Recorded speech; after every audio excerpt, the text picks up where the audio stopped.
Halo, jumpa lagi dengan saya. Kali ini saya akan sedikit mereview tentang MIUI 8, di mana pada kesempatan kali ini handphone yang saya pakai untuk mereview MIUI 8 adalah Xiaomi Mi Note dengan prosesor Qualcomm Snapdragon 801, RAM 3 GB, kemudian internal 64 GB. Ini MIUI 8 versi global stabil ya. Jadi baru launching tanggal 1 September kemarin, jadi langsung begitu keluar ROM-nya saya langsung upgrade ke ROM global.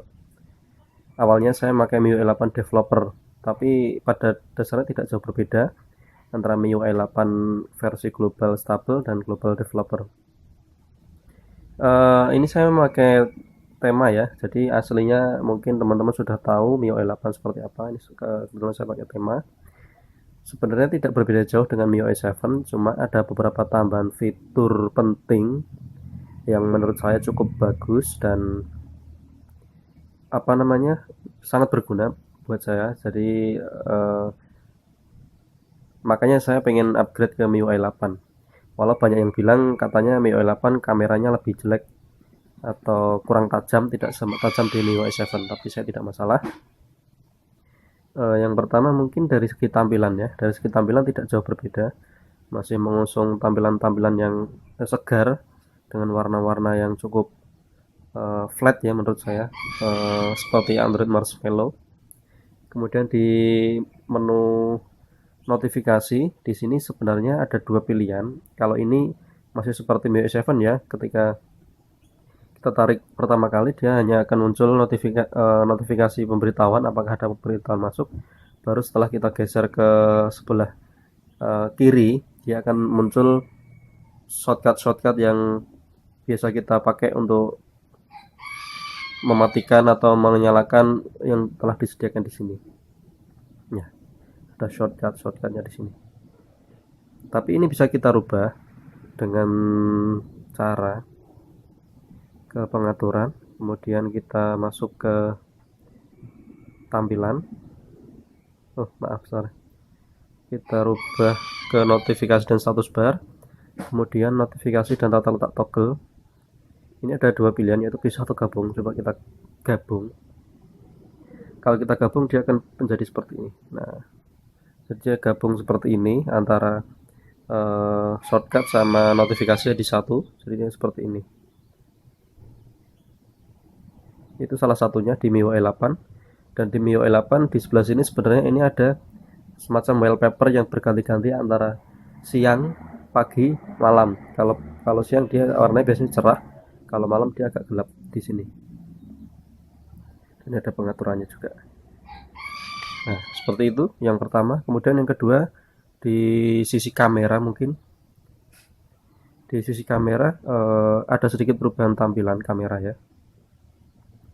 Dimana pada MIUI 8 ini ada mode filter yang terpampang langsung. Biasanya kalau kita pengen masuk ke filter kita akan geser ke sebelah sini, tapi di sini sekarang hilang. Jadi filternya di sebelah sini. Nah, ini dia. Ada beberapa filter yang disediakan di sini, ada normal, Lomo, color pop, rustic, S dan lain-lain.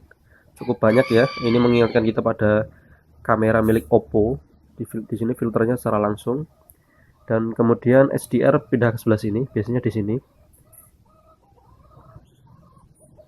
Dan untuk mode-modenya sendiri,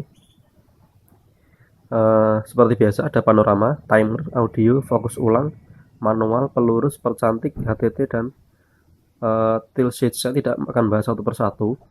Mungkin yang biasa kita pakai adalah manual. Di sini manual seperti biasa ada ISO atau imbangan putih. Kemudian fokus, kita bisa menentukan tingkat fokus objek yang kita bidik. Jadi ini merupakan jarak fokus ya, jarak fokus objek yang bisa kita pilih seperti kamera DSLR. Kemudian waktu cahaya ini exposure. Ini waktu cahaya ini antara 0 sampai 32 detik. Kemudian kebetulan Xiaomi Mi Note saya ini mendukung fokus exposure sampai 30 detik karena memakai sensor Sony ya. Ya, kira-kira seperti itu. Kemudian yang lain ada namanya percantik atau beauty mode. Nah, di sini pilihannya hanya rendah, sedang, dan tinggi untuk kamera belakang. Kemudian kita coba kamera depan. Kita lihat pengaturannya dulu. Pengaturan dia di sebelah sini. Seperti biasa ya, pengaturan simpan lokasi, suara kamera, tangkap objek pilihan saat posisi diam. Jadi mungkin ini ketika HP sedang terkunci kita bisa langsung mengambil gambar 2 titik. Ini saya belum pernah nyoba. Ada chroma flash, ini nggak tahu nih, kayaknya semacam fitur di flash yang baru. Kemudian yang lain masih sama seperti kemarin ya, masih sama seperti kemarin. Ada pilihan kontras, saturasi, ketajaman, dan yang lain-lain. Kemudian untuk kamera depan sendiri, kebetulan Xiaomi Mi Note ini sangat penting sekali ya. Ini ada mode timer dan audio, cuma itu aja. Kemudian ini ada mode beauty mode. Kalau untuk beauty mode-nya ini ada pemilihan langsing, jadi mukanya bisa dikerucutkan lebih kecil. Dan juga ada pilihan kulit, ini bisa dihaluskan atau dikasarkan. Ini ada modenya, itu ada pro, pintar, dan juga mati ya. Itu untuk kameranya. Untuk videonya tidak jauh berbeda ya. Untuk videonya mungkin ada fitur yang biasa kita temukan, ada selang waktu, ini time lapse, kemudian gerak lambat, ini slow motion, dan ada fokus audio. Mungkin ini audionya lebih bagus dibandingkan biasanya. Kemudian fitur yang berikutnya yang saya rasa cukup penting adalah ini, quick ball atau bola lambung.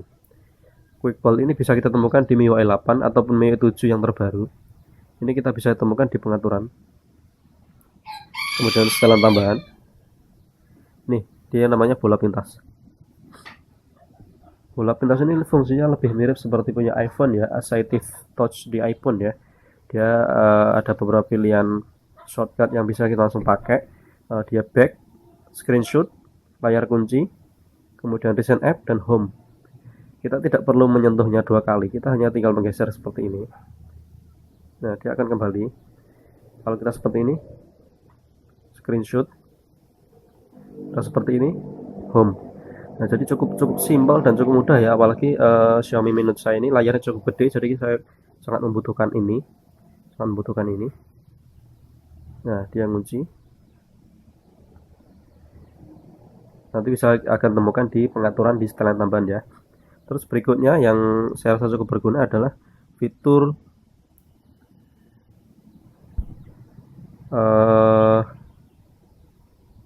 ruang kedua, dual space. Ini fungsinya adalah untuk membuat dua tampilan handphone dalam satu perangkat ya. Jadi seakan-akan ini handphonenya dibagi menjadi 2. Jadi memori yang tersedia itu katakanlah 32 GB, jadi masing-masing 16 GB akan dijadikan sebuah handphone sendiri-sendiri. Contoh, hidupkan ruang kedua. Nah, dia akan membuat membuat ruang kedua ya. Ini udah selesai, terus pergi ke ruang kedua. Nah, ya otomatis akan pindah ke ruang kedua yang kita bikin tadi. Nah, ini ada pilihan setel ruang kedua. Lihat saja ya. Ini dia, ini ruang kedua. Ruang kedua ini masih bersih, nggak ada aplikasi yang tersimpan di sini karena memang ini pure seperti handphone yang lain ya, bukan handphone saya yang tadi. Ini seperti handphone saya yang lain. Jadi ruang kedua ini seakan-akan memecah 2 memori handphone untuk dijadikan 2 OS. Nah, ini fungsinya apa? Ini mungkin lebih ke orang yang punya privacy ya. Nanti ruang kedua ini bisa diisi dengan aplikasi ataupun fitur-fitur privacy yang akan miliki dan bisa dikunci ya, bisa di password. Langsung saja kita kembali ke ruang pertama. Ya, ruang pertama seperti ini handphone saya yang sebenarnya ya. Itu cukup bagus menurut saya. Kemudian fitur yang berikutnya adalah dual clone aplikasi ganda. Ini dia. Aplikasi ganda adalah fungsinya untuk menggandakan aplikasi yang sudah terinstall. Jadi katakanlah ada Facebook, Messenger, WhatsApp, ini kita bisa install dua aplikasi dalam satu handphone. Betul, ini yang sudah saya install ada Facebook dan Messenger. Kita lihat. Ini Facebook yang pertama. Facebook kedua. Jadi aplikasi yang digandakan akan ada tanda kuning seperti ini. Kemudian Messenger saya yang pertama. Kemudian ini messenger saya yang kedua. Coba sekarang kita menggunakan WhatsApp ya. WhatsApp di sini kita WhatsApp belum digandakan, ini masih off. Kita pencet, dia otomatis akan menggandakan dirinya sendiri. Jadi ada dual WhatsApp di sini. Nah, ini WhatsApp yang pertama. Kemudian ini WhatsApp yang kedua. Tentunya ini bisa kita isi dengan akun yang berbeda ya. Jadi masing-masing aplikasi bisa kita isi dengan akun yang berbeda. Kemudian untuk yang lain mungkin fitur-fitur tambahan yang saya rasa cukup membantu, tapi saya tidak bisa menjabarkannya satu persatu di sini. Kayak seperti apa namanya, keamanan ini masih seperti yang MIUI 7, cuma ada penambahan sedikit. Mungkin di perizinan ini ada mulai otomatis perizinan lainnya install via USB. Ini perizinan lainnya biasa tidak ada, kemarin di MIUI 7 ini ada, dan saya belum mencoba fungsinya. Kemudian untuk tampilan galeri sendiri saya rasa ada perbedaan, dimana biasanya kalau untuk MIUI 7 dia akan tampil beberapa pilihan di sini, beberapa pilihan ini folder, offline dan lain-lain. Kalau di sini dia dijadikan satu. Ini merupakan foto yang baru, yang terbaru ya. Kalau kita ingin melihat folder-foldernya, ini digabung jadi sebuah album. Nah, di album sini nanti ada kamera, video, orang, screenshot, panorama, WhatsApp, dan yang lain-lainnya. Ada video, WhatsApp, image, dan lain-lain. Di sini dia digabung jadi satu di sini. Itu hanya tampilan saja, sebenarnya fungsinya sama. Apalagi ya, sepertinya itu yang bisa saya sampaikan di MIUI 8. Untuk tambahan yang lain-lain, fitur-fitur yang lain mungkin bisa saya sampaikan di lain kesempatan, karena sejauh ini hanya fitur-fitur tersebut yang menurut saya cukup bagus dan bisa saya gunakan. Untuk yang lain mungkin menyusul. Terima kasih untuk waktunya telah menonton video saya. Kita jumpa lagi di lain waktu.